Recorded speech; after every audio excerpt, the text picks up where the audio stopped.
E aí galera, aqui é da Amanda Somerville Brasil. Estamos aqui com a Amanda, depois do show do Avantasia.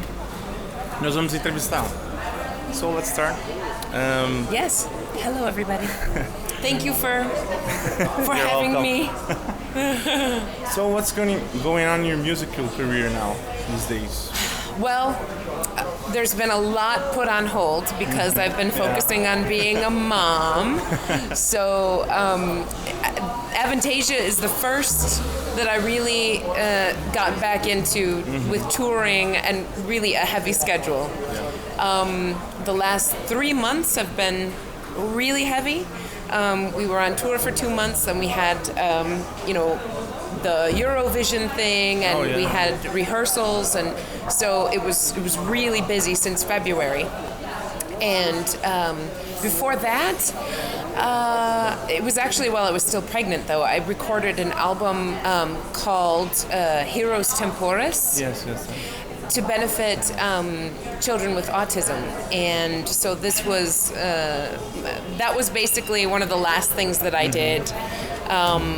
I don't know if you remember, I posted a picture. It was kind of a silhouette with my pregnant belly, and I said, I've been doing some recording, and it's been very difficult to breathe. I was recording that. So I'm slowly, there was nothing slow about the Avantasia tour, but I'm getting back into doing my solo stuff. I've stopped saying when I predict that it will be finished, because it's been, okay, next year next year, okay, now it's next year it'll be done. Now I'm just saying it'll be done when it's done. And taking it easy, enjoying being a mom, and getting back into the swing of things. So, and now Frontiers is talking about a new Trillium. Oh. So yeah, and the new Kiska Somerville CD came out last year. Yeah, so that's basically my music life. Okay, so lately. I'm gonna have to jump something here. So about the show yesterday, what did you think? What's your feedback from us here, the Brazilian fans and everything? Wow. Really? Okay, it sounds kind of ridiculous, because every place we go, it seems like, the fans try to outdo each other, So we're like, every place we went, we were like, wow, this was the best crowd yet. Then we, so in Mexico, we were like, oh, wow, they were the best crowd so far the whole tour. And then we went to Costa Rica, and they were like, even more, we're like, whoa, they were the best crowd of the tour. And then we went to Chile, and then they were even more crazy. So, and then last night was the icing on the cake. And I have to say, previous tours, the Colombians, the Costa Ricans, and the Argentinians ended up being louder than the Brazilians, which was, we thought was not possible. But this time, no, the Brazilians they really showed who was the boss in the fan department, and but really everybody was so amazing, and just the enthusiasm and the way that everybody was showing their love, it couldn't have been better for a DVD, really. Yeah. Well, I was waving like, oh, Amanda, but I was way in the back. So were you? I was looking for you guys, though. I was scanning. we had to go way down. Yeah. Let's see what else.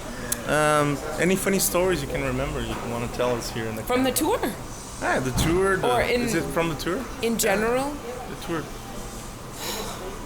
Oh wow, there are lots of funny stories from the tour.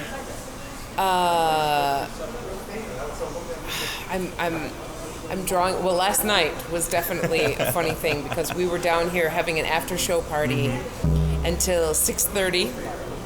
So suddenly, we were laughing and talking, and I looked out the window and I said, the sun came up.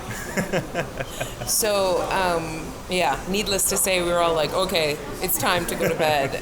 It's 7 o'clock in the morning. That was pretty funny.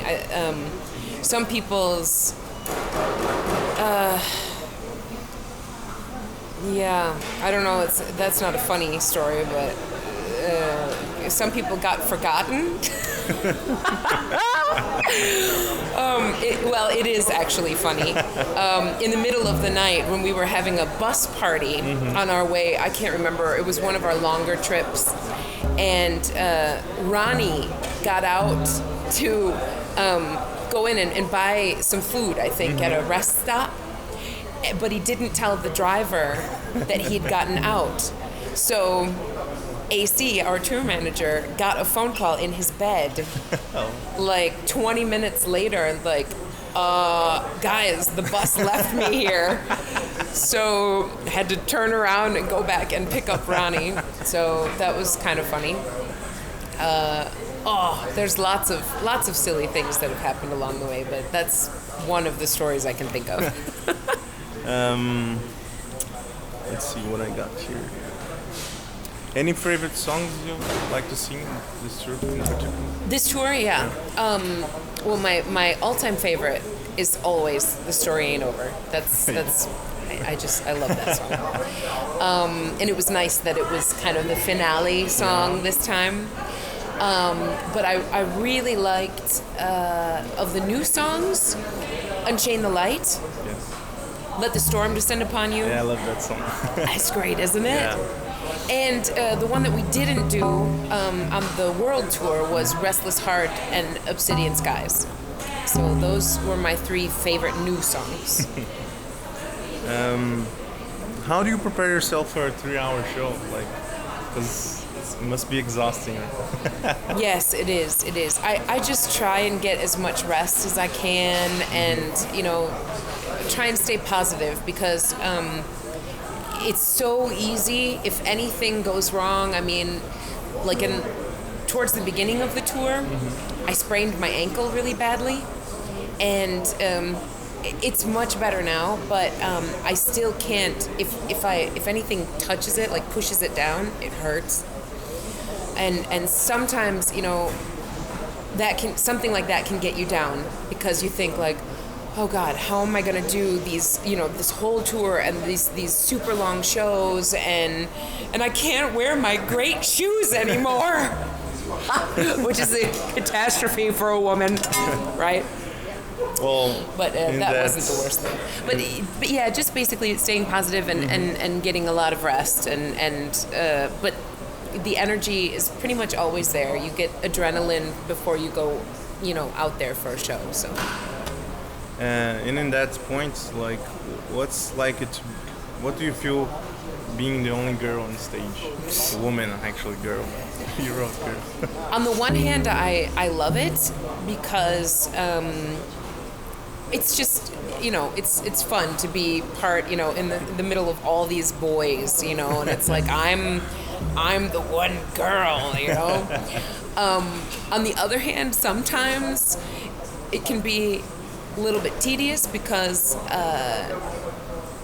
I am the only girl, I'm very separate from the guys, like in the dressing room and everything, which again has a good side, because I can have my space and my my time to myself and everything, in my own bathroom, because the bathroom with all those guys, with 18 men, can get really nasty. So I have my own girls' bathroom. That's good.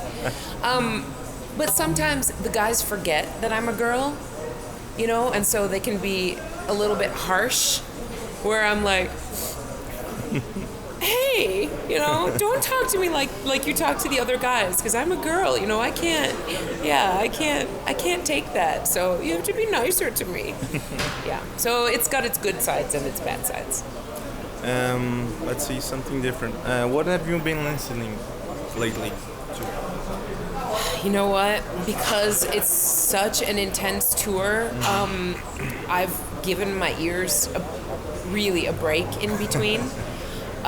So I have not been listening to much music the last 2 months, just because it's overload, because we have this 3.5. I mean, Toby always talks about a 3-hour show, but it's 3.5 hours with the encore and the talking and everything in between, So, and we have in-ear monitors, so we have these things stuck inside our ear canals the whole time, And in order to get the good feeling live, you know, I have to crank it up, and so it's really intense. And then the rest of the time, when I listen to music, it's classical, very soft, like, you know, Vivaldi or something like that. You know, absolutely no Wagner or something like that. I would die. But very soft things, and also some old classic things. Like I have a playlist from my wedding, you know, a couple of years ago, and lots of 60s and Motown and things that just groove and are feel-good songs. Let's see. So you've been in the metal scene quite some time now. Do you have any advice for girls that's starting, the new girls that are arriving in the scene? Yes, I would say in general, don't just be a singer. Don't just be a singer.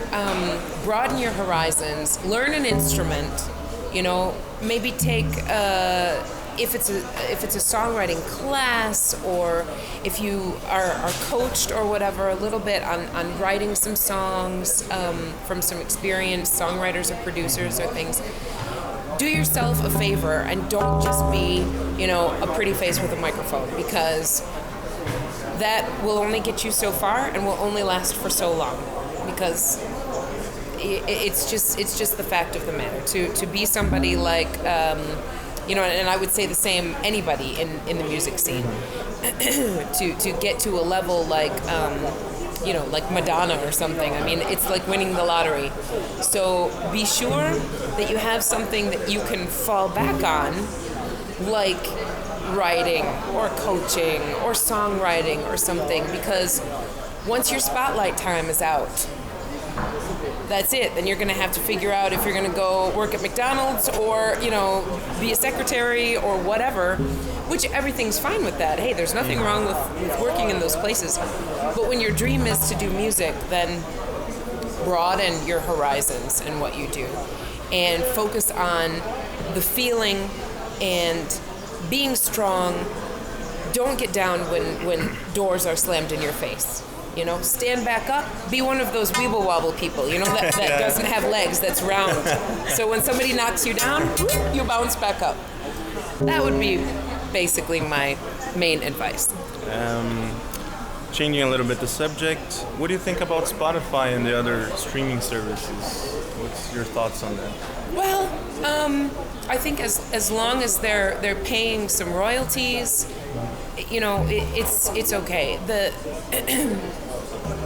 The thing is, there are always going to be people who will try and make money with your work, you know, and there are always going to be people who try and get what you have made and spent, you know, blood, sweat, tears, and your own money on for free. There's always going to be people trying to do that, and I think it's a very difficult fight to fight when people are trying to, shoot down YouTube videos and streaming sites and things like that. I think if there's some kind of compromise, then it's okay. I think all free stuff is not good. It's not good for anybody, because somebody's going to make money with advertising and stuff, and that's just not right.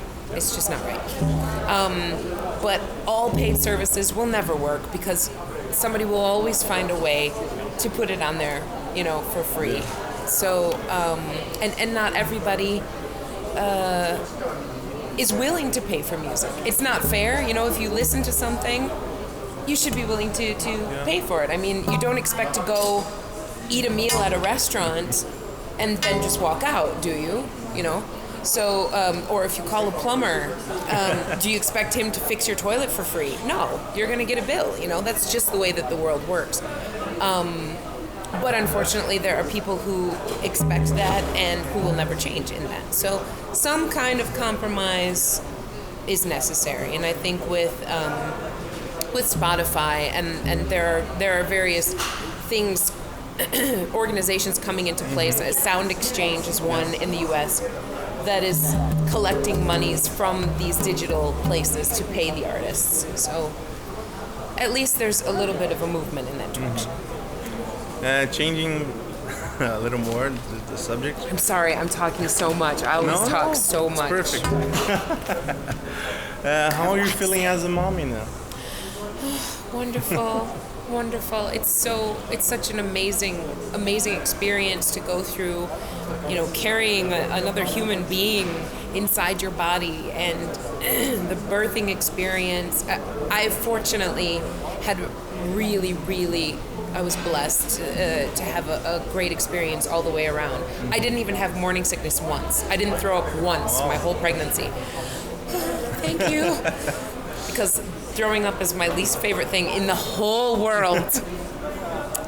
But yeah, and Lana is a healthy, sweet, beautiful little baby girl, and yeah, she's just. Oh, I can't start talking about it because I haven't seen her in weeks, so I'll start getting all emotional. But I'm so excited to go home and see my family. 2 months is a long time to be on the road, and I love being a mom. I love it. I really do. Just that sweet little thing, and the bond that you have with another living being is it's incredible. It's hard to describe, but you guys will know when you have children one day of your own. It's beautiful. Yeah, that was basically the second question. Like, do you understand now that your mom said, like, you will know what I'm feeling? Yes. Yeah. Yes, absolutely. And fortunately, my mom and I always had a really close bond. So, my mom, my family is everything to me, and my mom is like, she's everything. So,